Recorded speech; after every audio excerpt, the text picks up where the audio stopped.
He's like love, love, love, and music.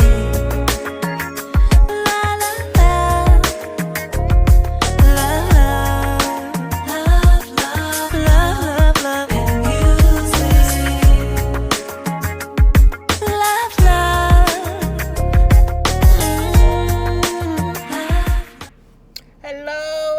Hello, everyone. Thank you for tuning in. I'm not waving at you, bro. Thank you for tuning in.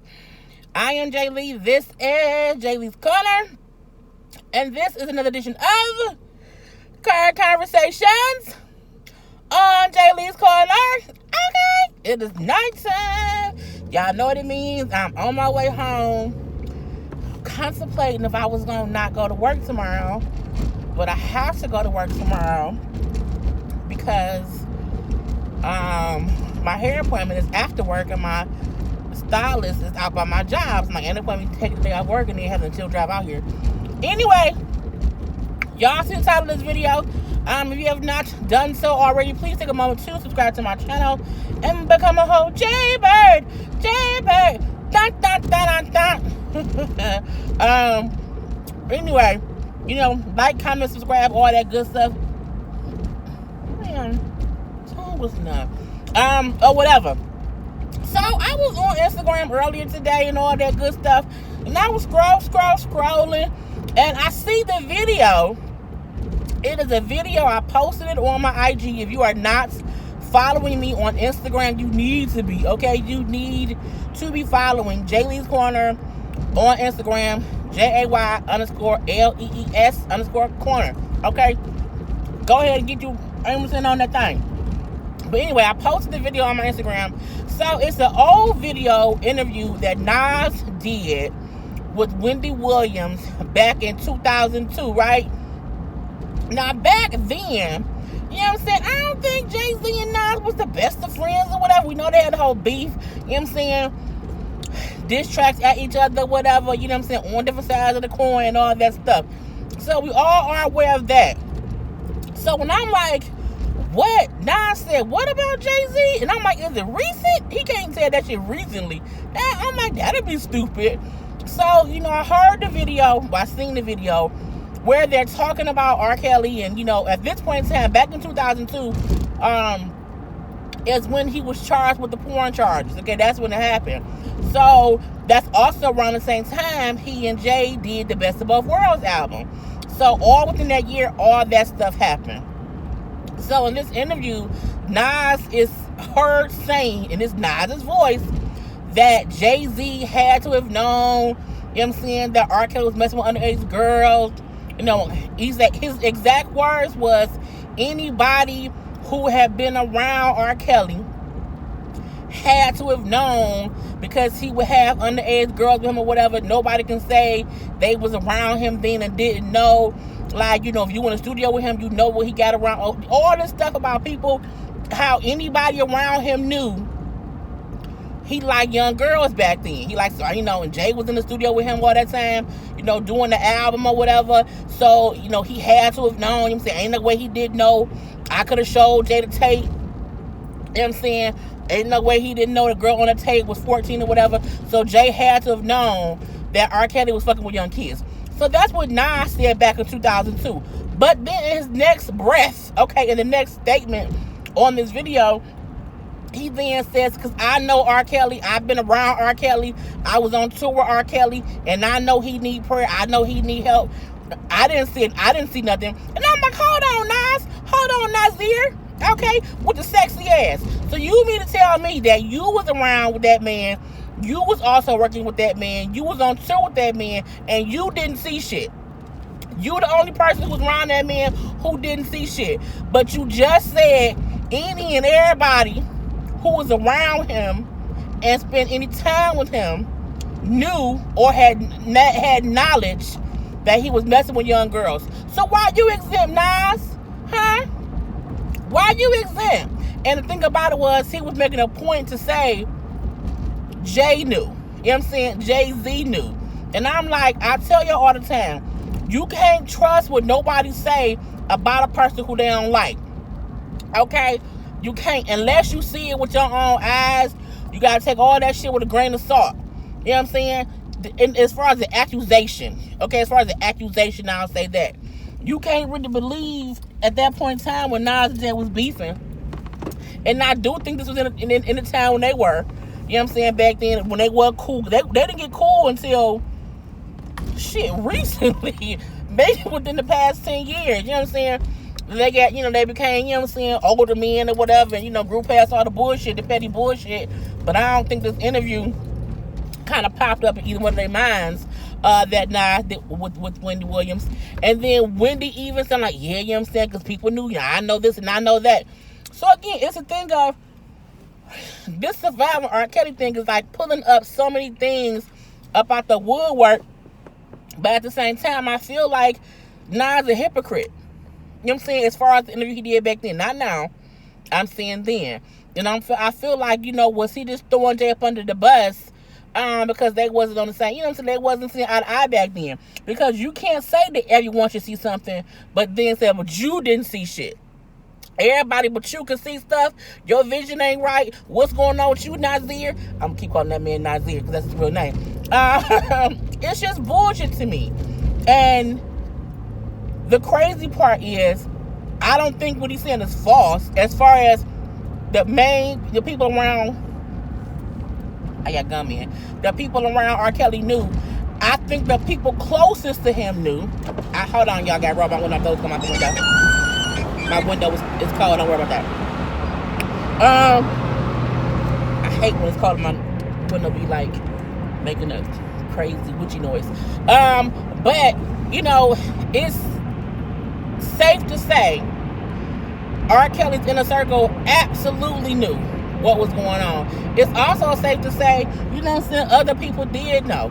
I'm not gonna say everybody knew to the effect of anyone in his presence,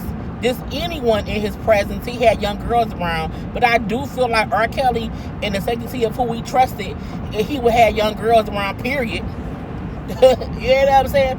But I don't think Nas is fair or he right for trying to make Jay be the scapegoat at all.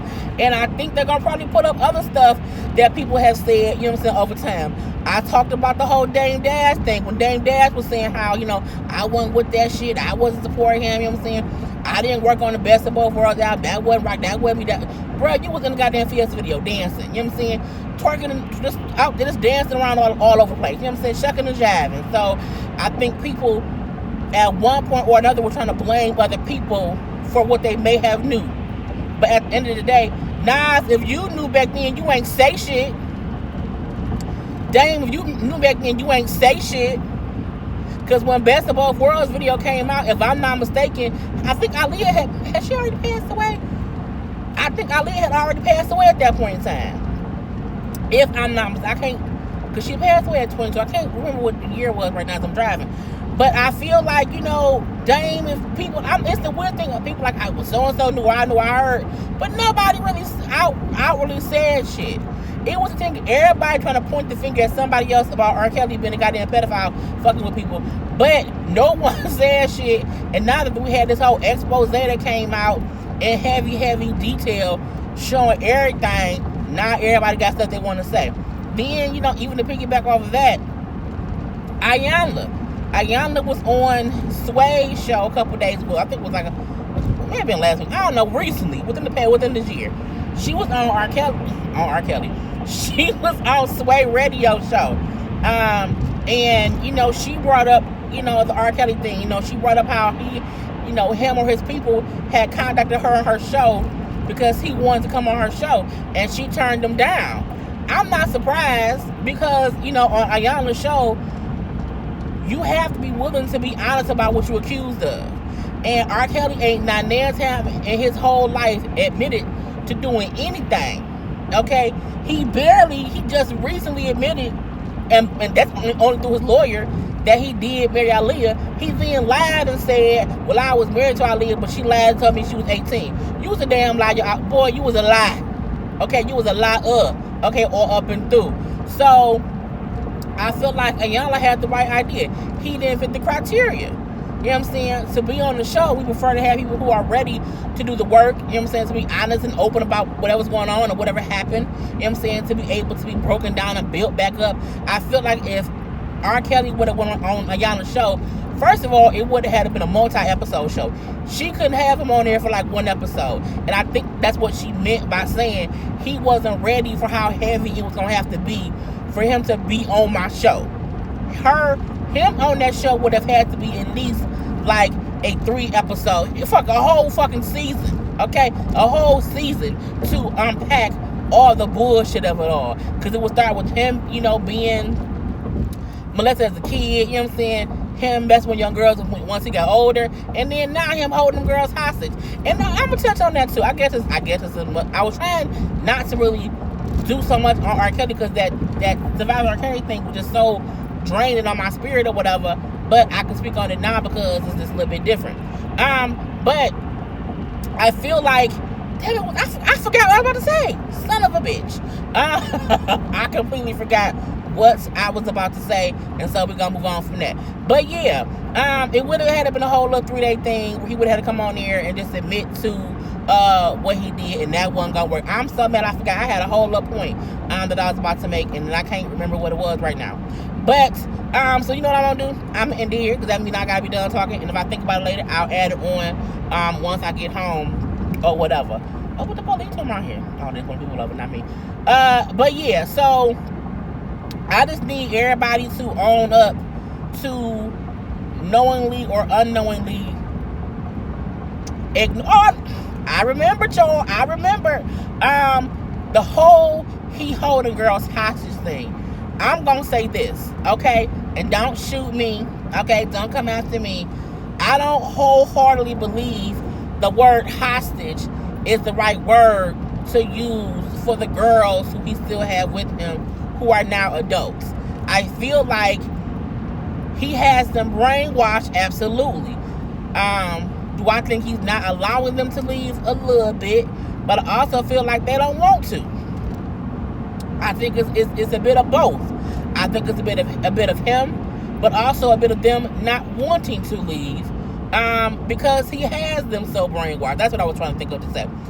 Because the parents are still wanting to be with their daughters, and they have the absolute reason and rhyme and right to want to be reunited with their daughters.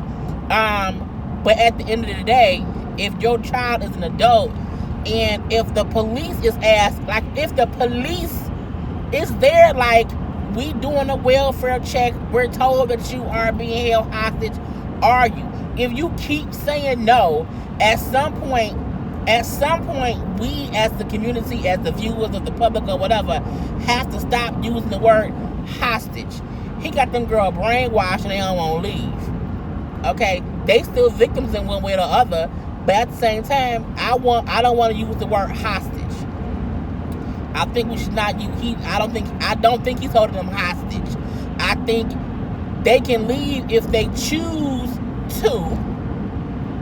I think they don't want to. I don't think R. Kelly, he can't read and write. You know what I'm saying? Like, I don't think, he's not making that much money. So I'm like, who physically, what team did he have that's out here, you know what I'm saying, running and catching girls now? Like, I think all the things that we've heard has happened was earlier, you know what I'm saying, within the past few years ago.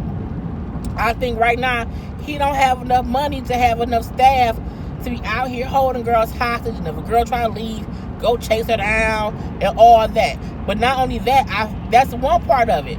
So let's say a girl did want to leave, he chased her down and bring her back to the house. When they do the whole wellness check, if they really want to leave, that's your opportunity. At some point, you know what I'm saying, we have to be like, they don't want to leave or they're not leaving. It don't mean the parents should stop trying to get in contact with them, but we can't keep using the word, he hold them girls hostage. He just got them girls, you know what I'm saying, all confused and shit. It's the equivalent of, you know what I'm saying, you put a slave in chains so long, you take the chains off, they don't realize they free. Them girls don't realize they free. And that's the bad part about it. You know what I'm saying? They are so conditioned, you know what I'm saying, after being with him for so. I want a donut. Like a chocolate donut. But I'm not gonna get one. But yeah, they're so conditioned to, you know what I'm saying, being up under his thumb and or whatever. They just there because it is what it is. But I guess that's all I want to say about that today. But yeah, I was surprised that Nasir asked, throwing Jay up under the bus back in 2002. And it's only because now the interview has made its rounds, to social media. And I'm like, girl, that's his voice. That's Wendy Williams' face on there talking to him or whatever. It's like a little date stamp. How it was, back in June of, 2002. I think this R. Kelly thing is going to just keep more and more shit up. I mean, everybody even the dude Torre, who was on, he's been a journalist for a while. He's been on different panels here and there, whatever. The black dude with the little afro, whatever. He was on the Surviving R. Kelly documentary. And the girl who he worked with years ago came forth like how he on there talking about, what somebody ain't supposed to do. And he was sexually harassing me at work. He got wholeheartedly fired after I complained to HR about him harassing me. She then went and released the text messages that he sent her a couple years ago where he apologized for doing the shit. And I was like, well, goddamn it, girl. I felt differently about that solely because was he a piece of shit for saying all that crude shit to her? Absolutely. But I also feel like he wholeheartedly apologized to her in private. She accepted it or whatever and had moved on. So it's a thing of, do we not believe people can change? Like, if a person recognizes they did something fucked up, they then apologize, they correct their actions, they don't do it again, do we still hold their feet to the flame years later and say, well, you did this, 8 years ago, even though you changed now, I'm going to bring it back up because you ain't shit? I don't believe that. I don't at all. I think in his case alone, he had rectified it. He found out she didn't like it. He realized he was wrong as fuck. He rectified the situation by apologizing. He was already fired. So the authorities had handled it. They didn't leave his ass around. They didn't leave him there to do more bullshit. And he grew up and knew not to do that shit no more. I mean, like, at what point, again, do we allow people to grow up and be smarter without us trying to continually fuck with them? I'm like, she released the whole goddamn apology. And my thing is, he apologized. And he seemed to really mean it. And I mean, like, again, if he ain't did it since then, he learned his fucking, because he was talking some mad, some crass shit, like, all kind of, I was like, bruh, you was really on some, nasty shit. But saying how it was just like conversation. And he didn't realize, he couldn't be like, ha ha ha, do you suck or swallow? Just stuff like that or whatever, which is inappropriate. Wholeheartedly inappropriate. And being too fucking loose and think you too cool with somebody. But again, I'm like, he apologized, he moved on from it, you had moved on from it. So again, we have to allow people who, has done fucked up things to say, well, because who else would know what the fuck not to do? Okay. Anyway, I'm rambling at this point, y'all, so I'm gonna let y'all go. Talk to y'all later now. Peace. He's like love, love, love, and music.